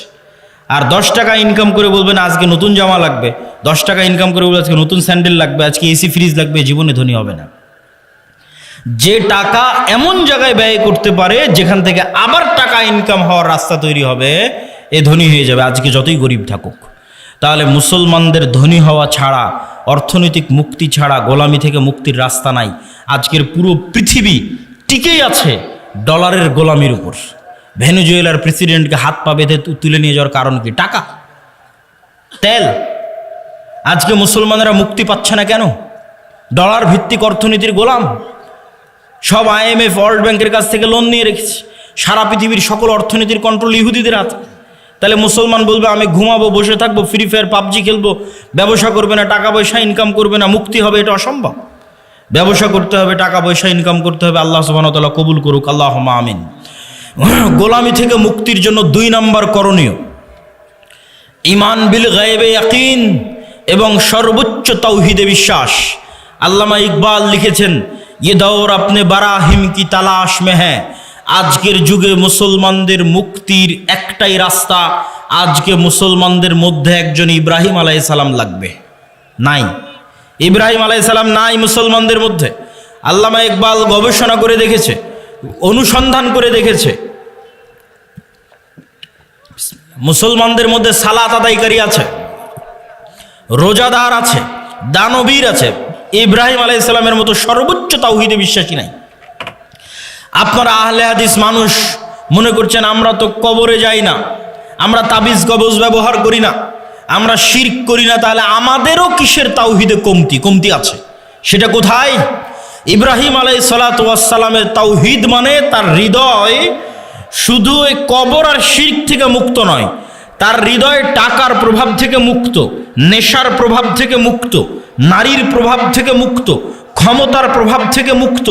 কোনো একটার প্রলোভন দেখিয়ে তাকে আল্লাহর আনুগত্য থেকে দূরে করা যাবে না। তুমি আহলে হাদিস হলে কি হবে? সালাফি হলে কি হবে? কবরে পূজা না দিলে কি হবে? তুমি তো বিড়িখোর, সিগারেটখোর, বিড়ি সিগারেটের নেশায় আছো। তাহলে তোমার ইলাহকে ওই বিড়ি সিগারেট। ইলাহাহু হাওয়া, যার নফসকে সে নিজের ইলাহ বানিয়ে নিয়েছে। তুমি টাকার জন্য হালাল হারাম বাস বিচার না করেই টাকার জন্য পাগল, তাহলে তোমার ইলাহকে টাকা। তুমি ক্ষমতার জন্য বাস বিচার না করে মানুষ হত্যা করতে পারো, মিছিল মিটিং করতে পারো, মিথ্যা কথা বলতে পারো, তাহলে তোমার ইলাহকে ক্ষমতা। তাহলে যার অন্তরে হয় ক্ষমতার প্রভাব আছে, না হয় নারীর প্রভাব আছে, না হয় টাকার প্রভাব আছে, না হয় জুয়ার প্রভাব আছে, না হয় অন্য কোনো নেশার প্রভাব আছে, এ তাওহীদপন্থী নয়। এই ইব্রাহিম আলাইহিস সালাতু ওয়াস সালামের উত্তরসূরি নয়। যতই শিরকে আকবার না করুক, বড় শিরক না করুক, ইব্রাহিম আলাইহিস সালাম কে? যার হৃদয় শুধু ওটাই চায় যেটা আল্লাহ বলেছে, তার হৃদয় ওটাই ভালোবাসে যেটা আল্লাহ ভালোবাসে, তার হৃদয় ওটাই ঘৃণা করে যেটা আল্লাহ ঘৃণা করে। এটা এত সহজ নয়। আল্লাহ যেটা ঘৃণা করতে বলেছে ওটাকে আপনি শতভাগ ঘৃণা করবেন, আর আল্লাহ যেটা ভালোবাসতে বলেছে ওটাকে আপনি জান প্রাণ দিয়ে ভালোবাসবেন। এই মহব্বত, এই ভালোবাসা আল্লাহ সুবহানাহু ওয়া তাআলার সাথে, এই সম্পর্ক আল্লাহ সুবহানাহু ওয়া তাআলার সাথে, আল্লাহকে আপনি ওই লেভেলের ইলাহ মানেন, এই মুসলমান হওয়া এত সহজ নয়। ওই ইব্রাহিম আলাইহিস সালাতু ওয়াস সালাম হওয়া অত সহজ নয়, কিন্তু ইব্রাহিম আলাইহিস সালাম লাগবে। মুক্তি ইব্রাহিম আলাইহিস সালাতু ওয়াস সালামের মতো মানুষ হওয়া ছাড়া সম্ভব নয়। 2 নম্বর ঈমান বিল গায়বে ইয়াকিন। গায়েব মানে যা চোখে দেখা যায় না। আজকে এখানে আব্দুল্লাহ বিন আব্দুর রাজ্জাক উপস্থিত হয়েছে, এটা আপনারা চোখে দেখতে পাচ্ছেন, কিন্তু এখানে যে ফেরেশতারা উপস্থিত হয়েছে এটা কি দেখতে পাচ্ছেন? দেখতে পাচ্ছেন না। কিন্তু ফেরেশতারা যে উপস্থিত হয়েছে ওটাকে যেই দিন এইভাবে বিশ্বাস করতে পারবেন, যেভাবে এখন আমাকে দেখে যেটা আপনার অন্তরে যেই মাত্রার বিশ্বাস, যেখানে আব্দুল্লাহ বিন আব্দুর রাজ্জাক উপস্থিত আছে, এই মাত্রার বিশ্বাস যেই দিন হবে যে না এখানে আমার পাশে ফেরেশতারা বসে আছে, এটার নাম ঈমান বিল গায়বে ইয়াকিন। এটা হচ্ছে দেখতে পাওয়া, ভিজুয়ালাইজ করা। কবরকে আপনি দেখতে পাচ্ছেন, জান্নাতকে আপনি দেখতে পাচ্ছেন, জাহান্নামকে আপনি দেখতে পাচ্ছেন।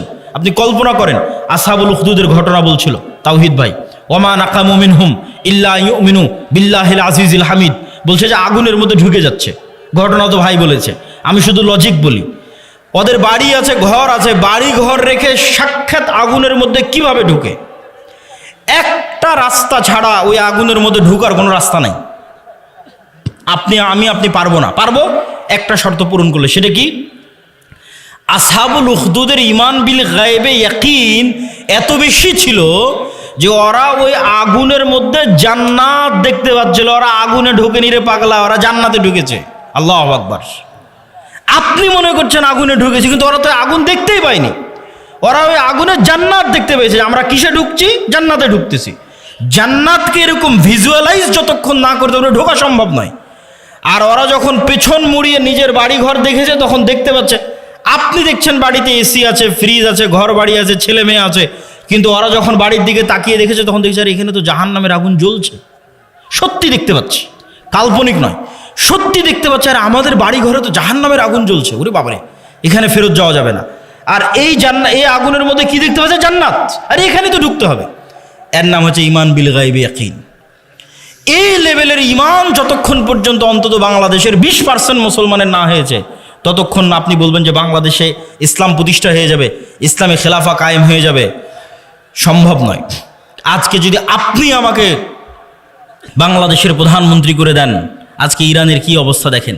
আমি বাংলাদেশের ক্ষমতায় গিয়ে যদি বলি বাংলাদেশ শতভাগ ইসলামী আইন বাস্তবায়ন করে দিলাম, কালকে ভারত এবং আমেরিকা মিলে অর্থনৈতিক বয়কট দিবে বাংলাদেশকে, যেমন ইরানকে দিয়ে রেখেছে।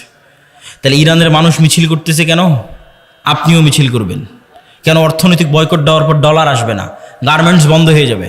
তাহলে গাইবান্ধার মানুষ খাবে কি? গাইবান্ধার মানুষ এখন যেই জীবনযাত্রায় অভ্যস্ত, এই মানের জীবনযাত্রা থাকবে না। বিদ্যুৎ আছে, বিদ্যুৎ থাকবে না, অল্প থাকবে, যাবে আসবে। যে কয়েকজনের বাড়িতে এসি চলছে ওরা এসি চালাতে পারবে না, যে কয়েকজন ফ্রিজ আছে ওরা চালাতে পারবে না। তাহলে জীবনযাত্রার মান কমে যাবে। যখনই জীবনযাত্রার মান কমে যাবে তখন বলে রাখো তোমার ইসলাম, আগের যেটা সেকুলার দেশ ছিল ওটাই ভালো ছিল। কখন বলবে না রাখো তোমার ইসলাম? যখন ওই আসহাবুল উখদুদের মতো ঈমান হবে, দেখতে পাবে আর এটা তো জান্নাত, এটা তো জাহান্নাম, এটা যেদিন দেখতে পাবে। এই লেভেলের ঈমান ছাড়া বাংলাদেশের সবচেয়ে পরহেজগার মানুষকে যদি রাষ্ট্র ক্ষমতায় বসিয়ে দেন, ও রাষ্ট্রে ইসলাম প্রতিষ্ঠা করতে পারবে না। বাংলাদেশের মানুষও আগে টেনে নামাবে যে তুই ক্ষমতায় থাকলে আমরা খেতে পাই না, টেনে নামাবে। কিন্তু যখন মনে করবে যে আমি খেতে পাচ্ছি না, এটাই কোরআনের ওই আয়াত, আম হাসিবতুম আন তাদখুলুল জান্নাহ ওয়ালাম্মা ইয়াতিকুম মাসালুল লাযীনা খালাউ মিন ক্বাবলিকুম মাসাতহুমুল বাসা ওয়াদ দাররা ওয়া যুলজিলু হাত্তা ইয়াকুলার রাসূল ওয়াল লাযীনা আমানু মাআহু মাতা নাসরুল্লাহ। দুনিয়ার মানুষ, জান্নাত কি তোমাদের নানির বাড়ি? জান্নাত কি তোমাদের মামার বাড়ি? আল্লাহ বলছেন আম হাসিবতুম আন তাদখুলুল জান্নাহ, মনে করে নিলার জান্নাতে চলে গেলা, অথচ তোমাদের অতীতে যারা চলে গেছে তারা যে পরিমাণ কষ্ট সহ্য করেছে, তারা যে পরিমাণ আল্লাহর পরীক্ষার মুখোমুখি হয়েছে, সেই পরিমাণ পরীক্ষা, দুঃখ, কষ্ট তোমরা কিছুই ভোগ করনি, আর বলছো জান্নাতে চলে যাব? সম্ভব নয়। সম্মানিত উপস্থিতি, ঈমান বিল গায়বে ইয়াকিন। গায়েব মানে না দেখা জিনিসকে দেখতে পাওয়া। চোখ বন্ধ করলে আপনি দেখতে পাচ্ছেন যে কবরে কি হয়, জান্নাতে কি হয়। এটা দেখাও সহজ। দু একটা সহজ বুদ্ধি বলে দিই, কেমনে দেখতে পাবেন। আল্লাহ প্রত্যেক স্তরে পরের স্তরের আলামত দিয়ে রেখেছে। আমরা এখন দুনিয়ার স্তরে আছি, এর পরের স্তর কবরের স্তর। তো প্রত্যেক দিন দুনিয়াতে আমরা কবর দেখতে পাই। আল্লাহ দেখার ব্যবস্থা করে দিয়েছে, সেটা হচ্ছে ঘুম। আপনি যখন ঘুমাতে যান তখন দোয়া পড়েন, আল্লাহুম্মা বিইসমিকা আমুতু ওয়া আহইয়া।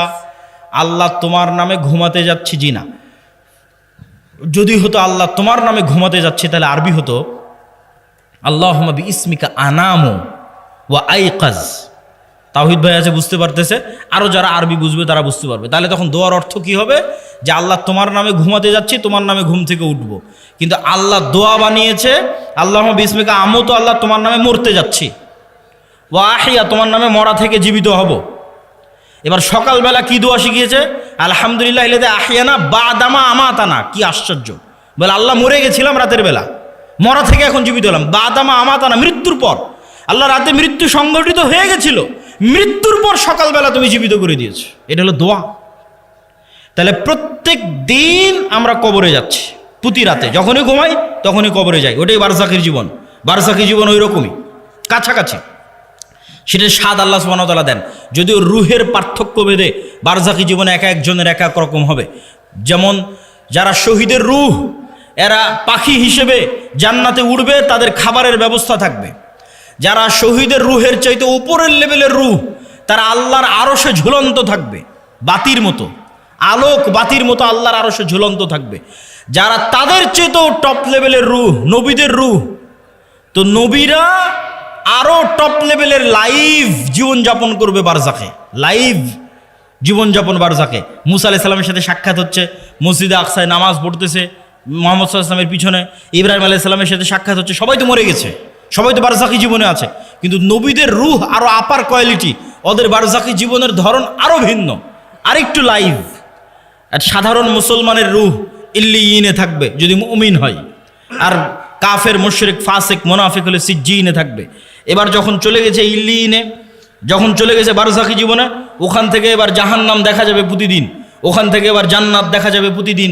যেমন দুনিয়াতে প্রতিদিন কবর দেখা যাচ্ছে, প্রতিদিন ঘুমাচ্ছি, প্রতিদিন কবরে যাচ্ছি। এবার যখন কবরে চলে যাব, মানে চিরন্তন ঘুমে চলে যাব, তখন প্রতিদিন জান্নাত দেখব, জাহান্নাম দেখব। যে জাহান্নামের অধিকারী সে জাহান্নাম দেখবে, যে জান্নাতের অধিকারী ওই জান্নাত দেখবে। এবার কিয়ামত হওয়ার পর তখন সেখানে বাস্তবে প্রবেশ করবে। সম্মানিত উপস্থিতিগুলো, বারজাখী জীবন। ঠিক কিয়ামতকে ভিজুয়ালাইজ করতে পারতে হবে, জান্নাতকে ভিজুয়ালাইজ, দেখতে চোখ বন্ধ করলে যেন জান্নাত দেখা যায়। আপনার কাছে চিরন্তন চিরস্থায়ী আনন্দ কোনটা? আজকে আপনার বাপ মা ভাই বোন সবার সাথে বিচ্ছেদ হয়ে গেল, আপনার বাবা মারা গেছে, দাদা মারা গেছে, তাদের সাথে আর জীবনে কোনো দিন দেখা হবে না, এটা অনেক কষ্টের।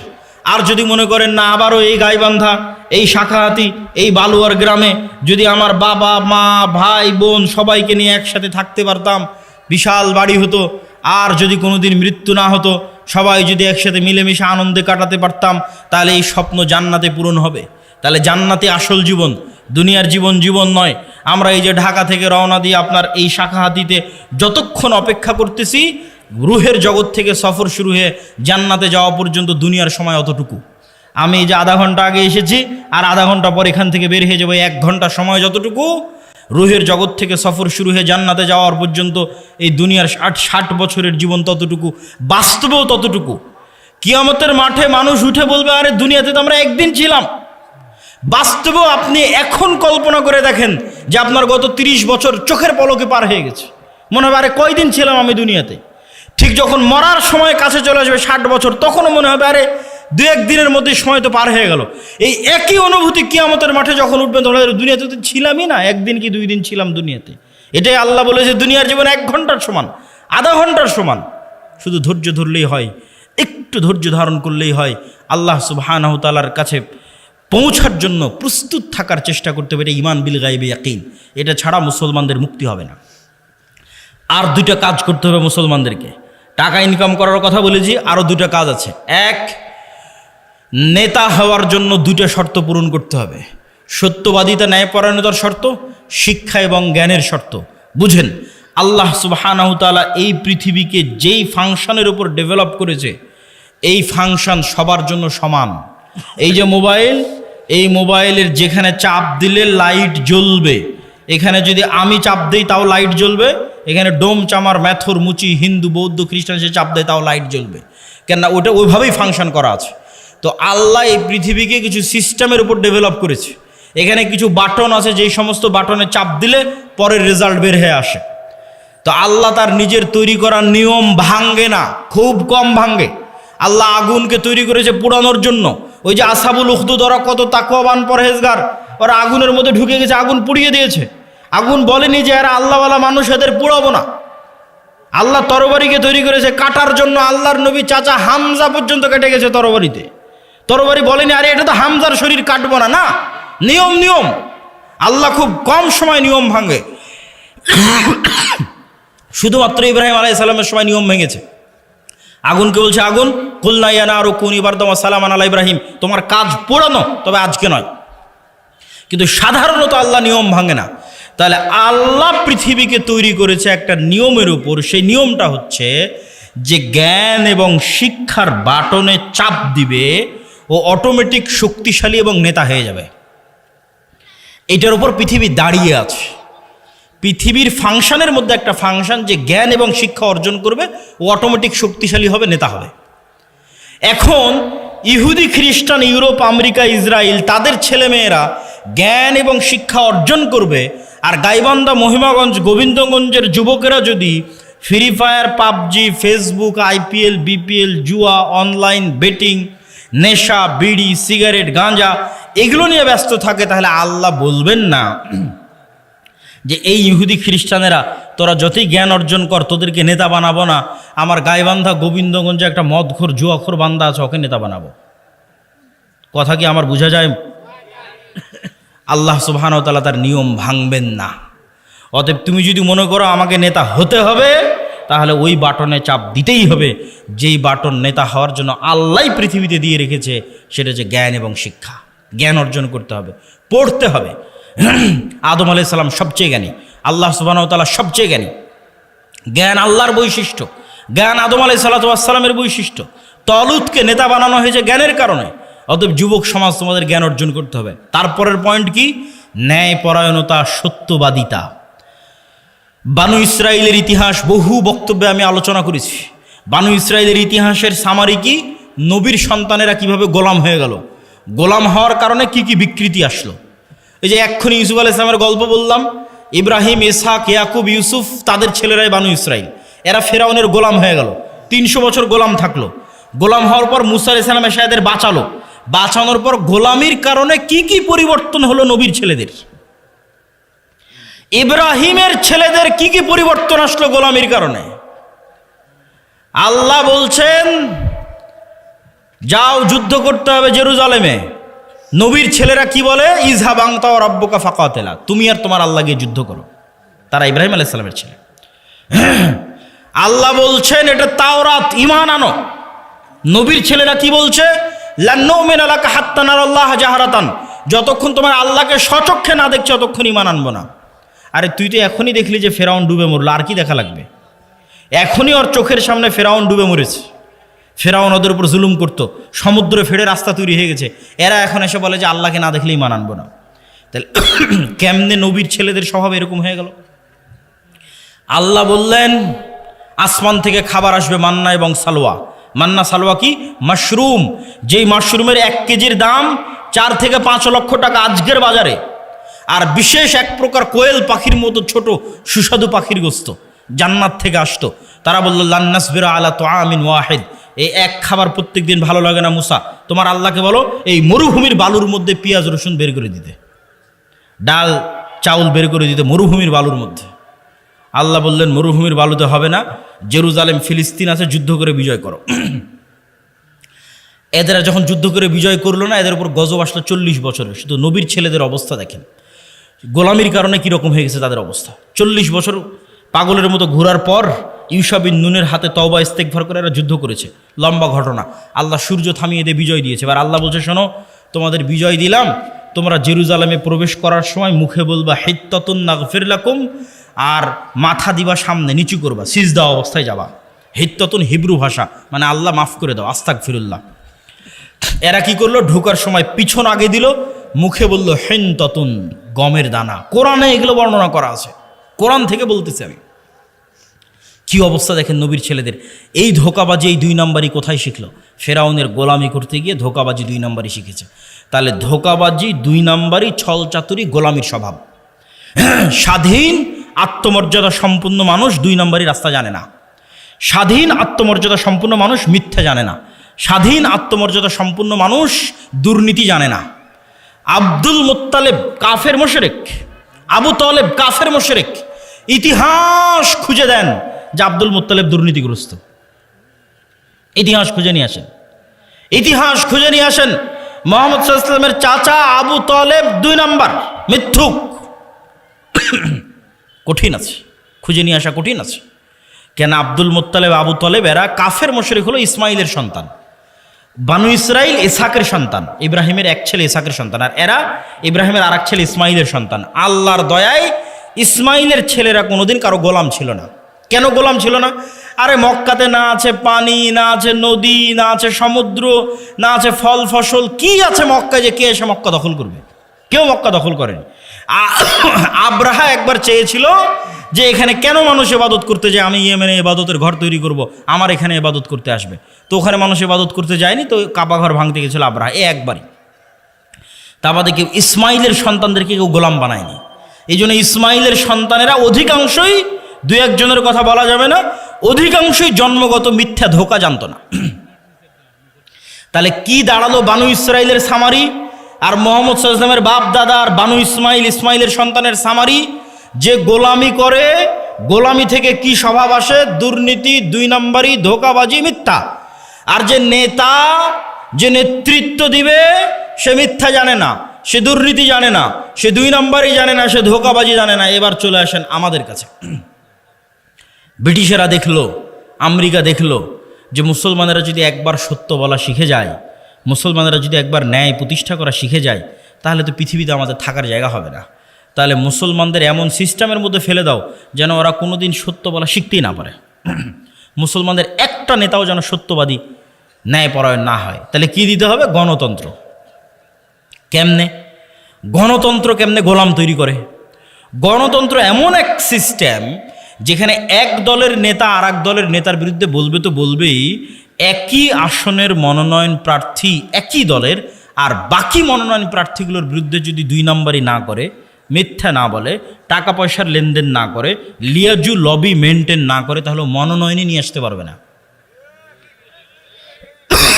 বাস্তব মাঠের পরীক্ষা।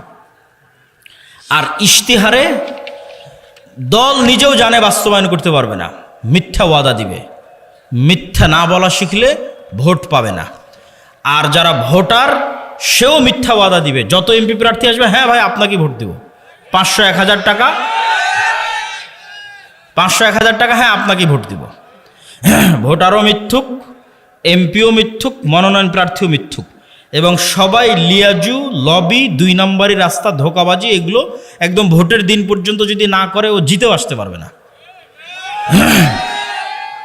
তাহলে এই গণতান্ত্রিক পদ্ধতিতে 300 এমপি নির্বাচিত হয়ে গেল। এখন বানু ইসমাইল আর বানু ইসরাইলের এই যে আগের ফরম্যাট আপনাকে দিয়ে দিলাম, এই ফরম্যাট অনুযায়ী আপনি বলেন যে এই 300 এমপি নেতা না গোলাম? একটু জোরে বলতে হবে, নেতা না গোলাম? গোলাম। এইটা যদি একবার বুঝে গেছেন, তাহলে বুঝে গেছেন যে মুসলমানদের সমস্যা কোথায়, মুসলমানদের কাজ কি। এবার তো নেতাদের অনেক দোষ ত্রুটি বললাম, এবার একটু আমাদের দোষ ত্রুটি খুঁজি। আমরা কেমনে বুঝবো যে আমি ন্যায়পরায়ণ আছি কিনা, আমি নেতা হতে পারবো কিনা, আমি সত্যবাদী কিনা? দেখেন, দেশ ঠিক করতে ওসি, ডিসি, এসপি, মন্ত্রী, সচিবালয়ে যারা থাকে এরাই আসল। ক্ষমতায় ডক্টর ইউনূস 2 বছরের জন্য, আগের সরকার 16 বছরের জন্য, নতুন যারা আসবে 5 বছরের জন্য। কিন্তু এই আর্মি, পুলিশ, কোর্ট, জজ, সচিবালয়ে যারা আছে এদের কারো চাকরি যায়নি, এরাই থাকবে। তো এরা যদি বলে যে আমরা আজ থেকে দুর্নীতি করবো না, আজ থেকে সত্যবাদী, আজ থেকে ন্যায়পরায়ণ, তো দেশে তো 80% ইসলাম কায়েম হয়ে যাবে। ইসলাম কায়েম হওয়া মানে কি, এটাও বুঝতে হবে। ইসলাম কায়েম হওয়া মানে, যদি মনে করেন সবাই 5 ওয়াক্ত সালাত আদায়কারী হবে, ঠিক আছে, সমস্যা নাই।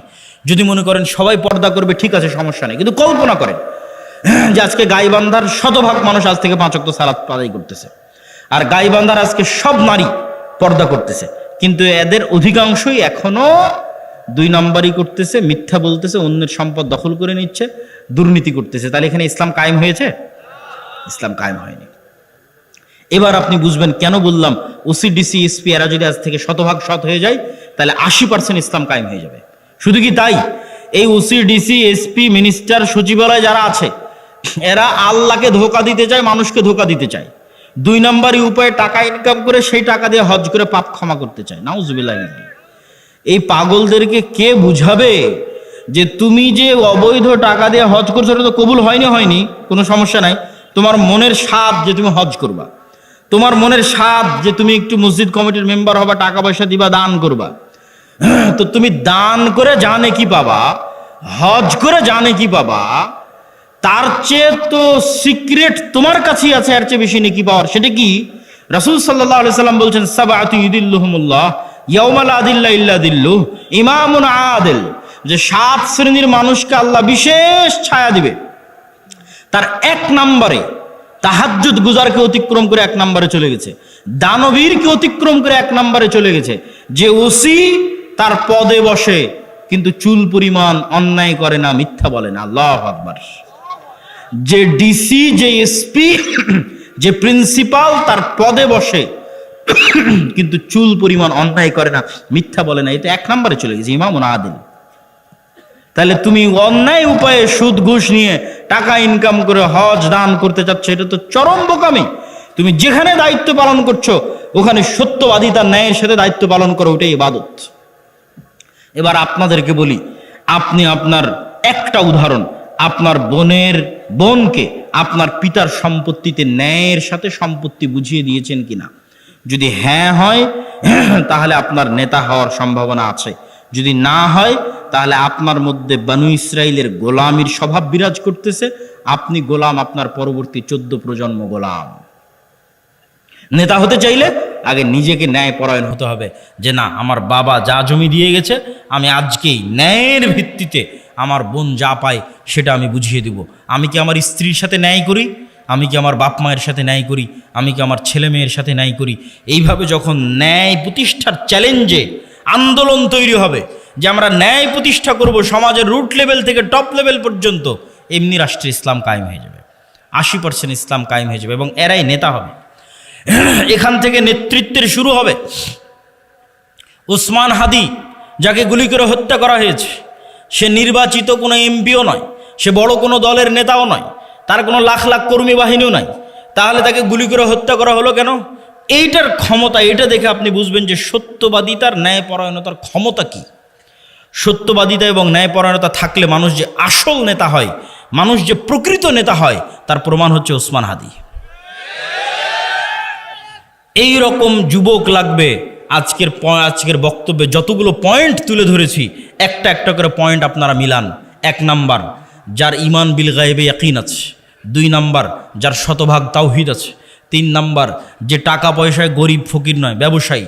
4 নাম্বার, যে জ্ঞানে ভালো জ্ঞান, উচ্চ ডিগ্রি জ্ঞান অর্জন করে এসেছে।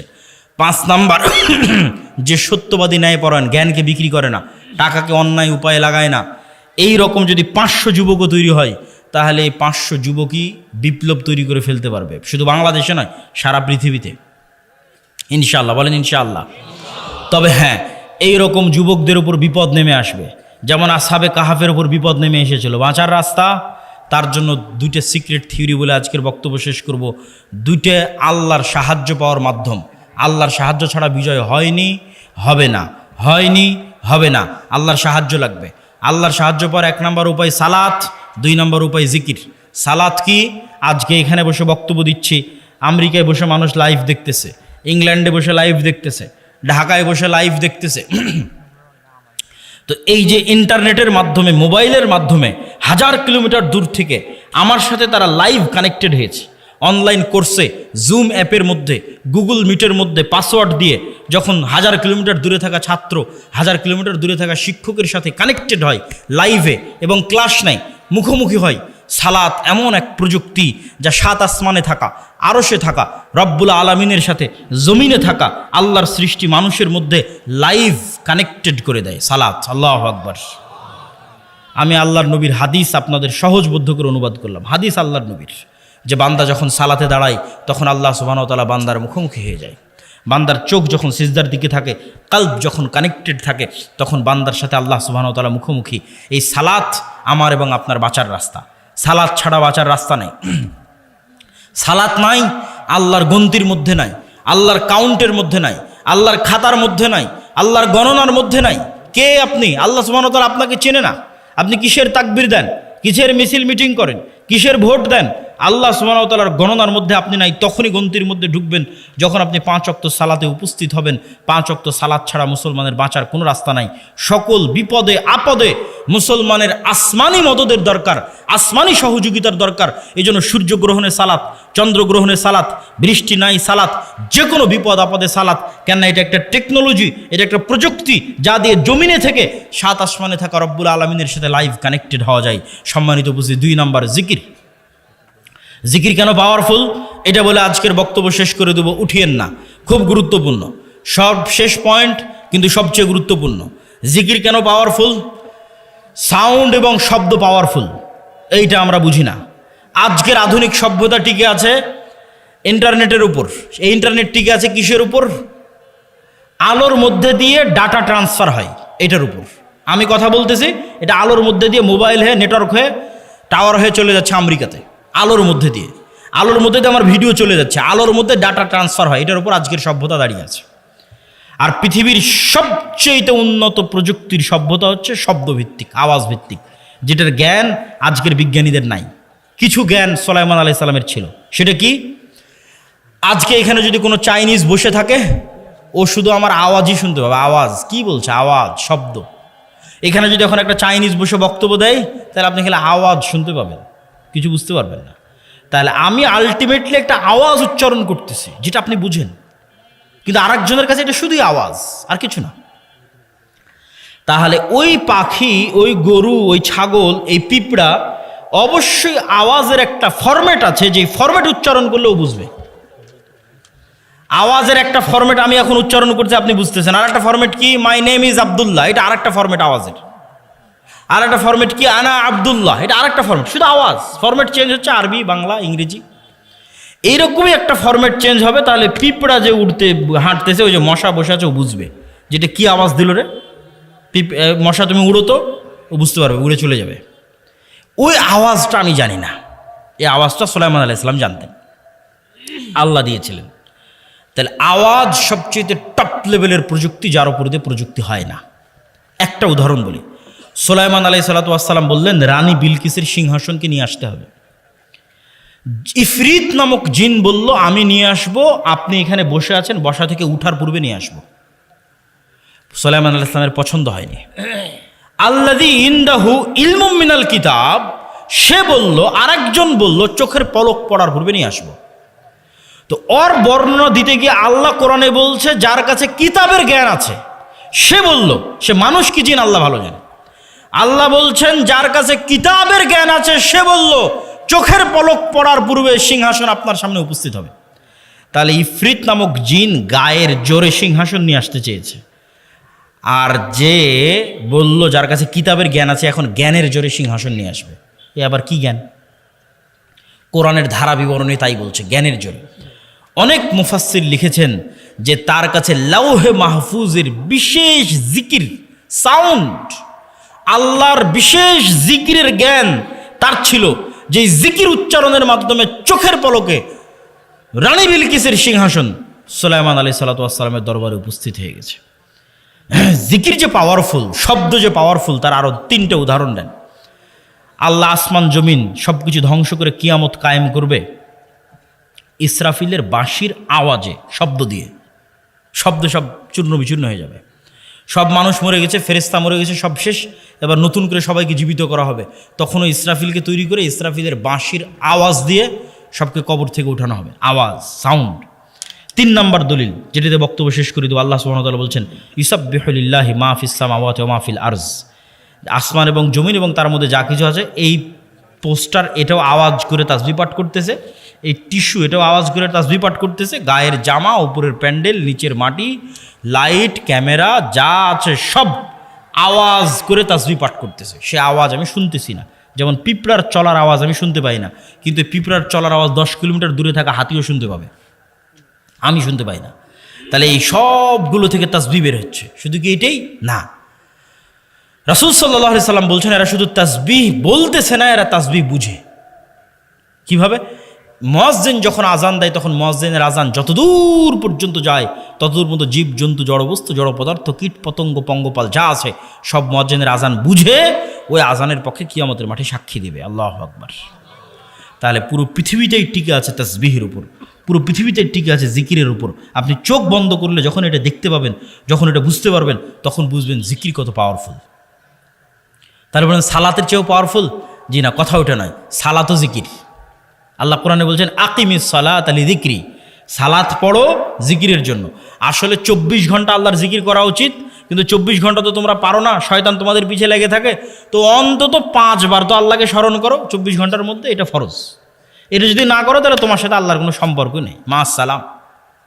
যে কাল দিনে রাতে 24 ঘন্টায় 5 বার আল্লাহকে স্মরণ করতে পারে না, ওর সাথে আল্লাহর কোনো সম্পর্ক নেই। আল্লাহকে স্মরণ করার জন্য সালাত নির্ধারিত ফরম্যাটে দেওয়া আছে, আরও বেশি মজবুত, আরও বেশি পাওয়ারফুল করার জন্য। পুরো সালাতের প্রত্যেক ফরম্যাটে জিকির আছে। যখন আমরা কোরআন পড়ি তখন জিকির। কোরআন কি জিকির? যদি বুঝেন যে আল্লাহর আওয়াজ, আল্লাহর সাউন্ড, যদি বুঝেন আওয়াজ এবং সাউন্ড পাওয়ারফুল, তাহলে একটু কল্পনা করেন কোরআন এটা কার আওয়াজ, এটা কার সাউন্ড? আল্লাহর। জিবরাইল আলাইহিস সালাতু ওয়াস সালাম আল্লাহ সুবহানাহু ওয়া তাআলার নিকট থেকে, লাউহে মাহফুজ থেকে, জিবরাইল আলাইহিস সালাতু ওয়াস সালামের নিকট থেকে মুহাম্মদ সাল্লাল্লাহু আলাইহি ওয়াসাল্লাম। এই জন্য তাজবিদের গুরুত্ব আছে। আপনার কোরআন পড়াটা যেন এমন হয় যেমন ভাই মুহাম্মদ সাল্লাল্লাহু আলাইহি ওয়াসাল্লাম পড়তেন। তাহলে মুহাম্মদ সাল্লাল্লাহু আলাইহি ওয়াসাল্লামের পড়াটা জিবরাইলের মতো, জিবরাইলের পড়াটা আল্লাহ সুবহানাহু ওয়া তাআলার মতো, এটা আল্লাহর আওয়াজ। আল্লাহু আকবার, আল্লাহু আকবার। মুসা আলাইহিস সালাতু ওয়াস সালামের লাঠির চেয়ে পাওয়ারফুল জিনিস মুসলমানদের কাছে আছে, সেটা হচ্ছে আল্লাহর আওয়াজ, আল্লাহর শব্দ। এই জন্য এটা সর্বশ্রেষ্ঠ জিকির। আফজালুজ জিকির তিলাওয়াতুল কোরআন। সম্মানিত উপস্থিতি, তাহলে কি দিয়ে আপনি বাঁচবেন? নেতা হতে চান, ইসলামী বিপ্লব করতে চান, 2টা জিনিস লাগবে, সকাল সন্ধ্যার জিকির, 5 ওয়াক্ত সালাত, পারলে রাতেরও সালাত। আল্লাহ সুবহানাহু ওয়া তাআলা আমাদেরকে আজকের বক্তব্যের উপর আমল করার তৌফিক দান করুক, আল্লাহুম্মা আমিন। আজকের